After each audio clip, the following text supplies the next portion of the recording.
Hello and welcome back to NastyMetalProductions channel here at YouTube, and welcome to another album of the week. This is episode number 148, and today's episode is focused on Attitude, the second and final full-length album from Glenn Evans' own solo project C.I.A., which was originally released back in 1992 through Under One Flag and I guess here in the U.S., Progressive International. But there you go. Again, Under One Flag in Europe. So, C.I.A. Again, this was one of Glenn Evans' solo projects, and one of his, obviously this had to have been his first solo project, you know, from being normally a part of Nuclear Assault, which he had been with since 1984, so again, one of the original members. And again, this is the second full-length album, which of course follows 1990's In the Red, which was one of the last releases to be released under Combat Records, before of course that got, you know, relatively, again, bought out or so there. Was it by Sony? And that was one of the final releases. And the lineup for In the Red, again, which was mostly soul Glenn Evans, who again did a lot like guitars, the bass, the drums, and the vocal stuff. However, he did get at least, you know, Dan Leichler and Jack Connolly, again, his guys from Nuclear Assault, to at least somewhat be a part of that album. And that definitely felt more at times, more like, again, almost a joint effort between the guys from Nuclear Assault. So, even though it was mostly very different at times from Nuclear Assault, but at the same time it was still rooted within the thrash metal and, of course, the more crossovers sound and so on. So, with Attitude, this one was a little different because of here, there's no involvement from any of his guys from Nuclear Assault, but instead, we get involvement from someone he used to play with at one point, and that's, of course, is Dave DiPietro, who, again, is both Glenn Evans and Dave DiPietro were at one point were in T.T. Quick. Of course, Dave DiPietro was one of the sole members of T.T. Quick, which, again, best known for giving us Mark Tanillo, who these days is with Accept. That's where, again, they were best known for being with, and again, that's who was at least ended up getting involved with Glenn Evans for this album right here. But on board as one of the guest sessions for at least mostly for the guitar solos and some of the songs is a guy named B. Mental. And he only provides solos to at least to tracks 1, 3, 5, 6, and 8. But Dave DiPietro, of course, provides most for the majority of the guitar soloing and so on in some of the songs. But Glenn Evans is the sole songwriter, vocals, and rhythm guitar, and of course bass and drums. So it ended up becoming a joint effort between, you know, the former T.T. Quick guys there. But again, Dave DiPietro being one of the main guys of T.T. Quick, but just that Glenn Evans was at one point was an original member of T.T. Quick. Only played on the very first EP that was released through Avalanche / Megaforce Records. Also, to bring up Megaforce Records, RIP to John Zazula. So, alright. Where do I really begin with the Attitude in terms of, I guess, where the recording took place? Alright, so the recording for this album was recorded at the Arena Studios in Barnegat, New Jersey, on January 7th through January 28th of 1992. Now, it was mixed at Quick Track Studios in Osborneville in New Jersey from February 3rd to February 10th of 1992, and was mastered at Copy Masters in London, England, United Kingdom. So that's where they had the album. It was mostly recorded in New Jersey, but the album ended up getting mastered in England. So that's very interesting. But there you go. And of course, at some point within maybe mid, at least, of 1992, the album got released through both, again, Under One Flag in Europe and, of course, Progressive International here in the States. So, and of course, I'll even dive into the remix / remaster that Glenn Evans did through, of course, Escapee Music on January 4th of 2005. I'll even get into that because there's some interesting things about that one. So, okay. So, the songs for Attitude, again, the only difference between this and In the Red is that In the Red had 10 tracks. This one's got 9 songs, and it's slightly shorter in length than compared to In the Red. In the Red was at least somewhere marked around 33 minutes. This album right here marks around at least 29 minutes and 52 seconds. And again, 9 songs only. So these 9 songs are, again, beginning with the song C.I.A. Kind of crazy that it took for the second album to actually do a song based around the actual, the project name.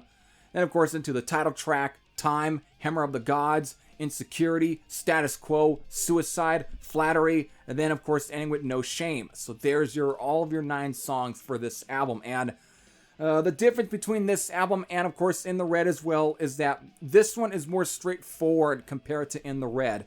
In the Red was more... It jumped around at times. It was a little more slightly diverse compared to Attitude here. In the Red had more... It's like you get some of the style that the more straightforward speed thrash metal that would be more present on this album, but at the same time, what you don't get on this album that you had gotten on In the Red was more of the crossover style. Like, again, the more hardcore punk influenced tracks. Even at times bordering on were straight up heavy metal, and even at times maybe a little bit of hard rock. He definitely varied a little bit of the styles on In the Red than on this one. This one is more straightforward and more streamlined at times.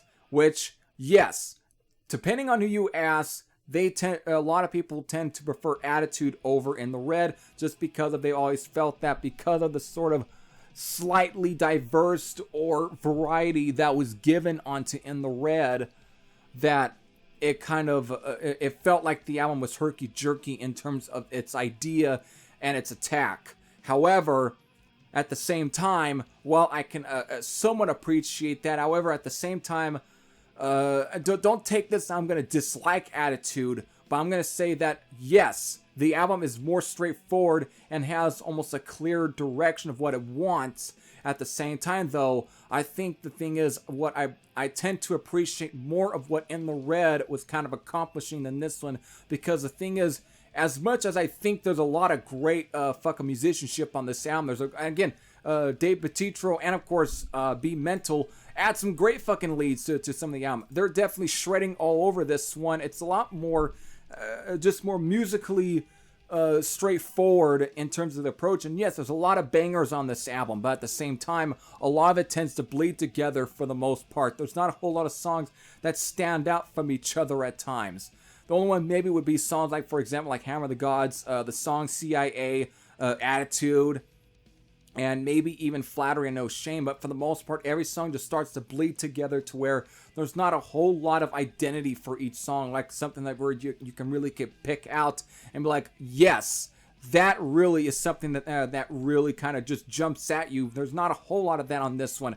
At least within the Red, you had some songs that at least had its own little character, its own little, just its own little personality that really kind of stuck out at me. That at least I can identify with that. That's at least at times a little more memorable. But when everything starts to bleed together and has a little bit of at least, for example, again, personality and character, there's not a whole lot that really begins to jump out, and it just begins like almost every song ends up sounding kind of the same. That ends up being one of the biggest sort of issues I really have with Attitude, is that everything just ends up sounding slightly the same, and they just bleed together. Almost seems like you're listening to the same thing, whereas within the Red, you weren't so much. I know somebody are going to ask, but you love AC/DC. I'm sorry, but at least somehow I can find a little bit of character variations with some of the AC/DC songs on their albums. Then I'd say on this one I think goes with that idea a little too much. So I think there should have been a little more variety, and I think, again, the fact that it's 29 minutes, I think kind of even hinders the album a little bit, because it doesn't let a whole lot of songs really kind of progress forward. Everything is just like hammer, hammer, hammer, hammer, hammer, and just like without little sort of variation, a little bit of at least there to kind of at least take in a song. That's really some of my really more biggest issues with Attitude. But as far as when it comes to just what it is, it's still a fine record. There's, again, the musicianship is really good. And I think Glenn Evans does show a lot of personality at times in his vocal delivery. And again, the sort of almost Dave Mustaine-ish, kind of almost even a little bit like Lemmy-ish or early James Hetfield kind of combination with some of these songs really gives them its own, at least, feel. It really brings out the songs, and it's definitely pretty cool. You got again, it's no different than how he sounded on In the Red, but at the same time, and again, a lot of great stuff.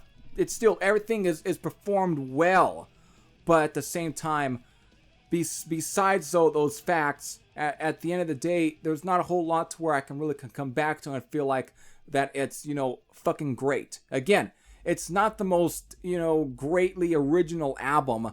And again, it's not a really groundbreaking stuff. It doesn't really move a lot of mountains, but at the same time, it's still at least decent enough to where I can still come back to and listen to, but not enough to where I feel like this is absolutely fucking amazing shit.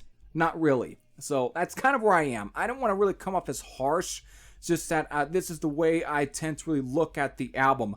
I've always I really feel after living at least some time within the months here with, of course, In the Red and Attitude, I really tend to lean more towards In the Red than really Attitude. I think there's a lot more character to In the Red than this, and just because of there's at least songs that really kind of stick out more just because of they've got its own little character, its own little personality, and it doesn't seem like it sounds like the same fucking thing that I heard just minutes ago. That's where I'm kind of at with this album. That's one of the things I think that kind of slightly really brings down Attitude for me. So that's where I'm at. Still, it's still an enjoyable album nonetheless. So, alright, besides all of that, let me get into a little bit, as quick enough, about the remix/remaster that came out in January 4th of 2005 through C.I.A. Music, which again, Glenn Evans went and did himself, and of course gave it to, again, C.I.A., which is a European-based label. Now, the thing that I want to bring up is that the difference between this and the original version, which I've never really listened to the original version, so I know that kind of sucks for this kind of video, but it's what I'm able to get a hold of, because again, I've got this copy of Attitude, the C.I.A. one, the one that was remixed/remastered by Glenn Evans himself. The thing that's really interesting about this copy is that, and you're going to notice it, is that the song titles are all different compared to the song titles on the original releases. Everything got changed. So let me go back to the original release so I can go through, again, what song is which. Because, again, musically, everything's the same. It's just that the song titles are just different here. And it's one of the really interesting things about the remix/remaster from Glenn Evans that was released through C.I.A. Music in Europe. So, the opening song, C.I.A., on the C.I.A. copy from 2005 is now called Ace in the Hole. Which, again, there's a line in the song that it says Ace in the Hole. So, I don't know if this was Glenn Evans' idea, why he changed a lot of the songs, but I'll get more about that, or just my theories and everything. I don't know. But let me just move on with this. Again, Attitude, again, the fucking album that at least the song that is named after is now changed to Don't Waste My Time. Which is so fucking weird. It's like the album is titled Attitude, and on the original release, the second song is, the fucking title track. And on this copy through C.I.A. Music, for his remix/remaster, it's now changed to Don't Waste My Time. Why the fuck is the album called Attitude then? It's one of the weirdest things that just jumps out at me. It's like, why would you change that? That's so fucking weird. Why couldn't you just keep the title that way it is? So, it's no longer the title track on this copy. So, the song Time is now, on this copy, is now called Can't Find My Way. Hammer of the Gods is now known as sort of Damocles. And Insecurity is now known as Right or Wrong. Status Quo is now called No Remorse.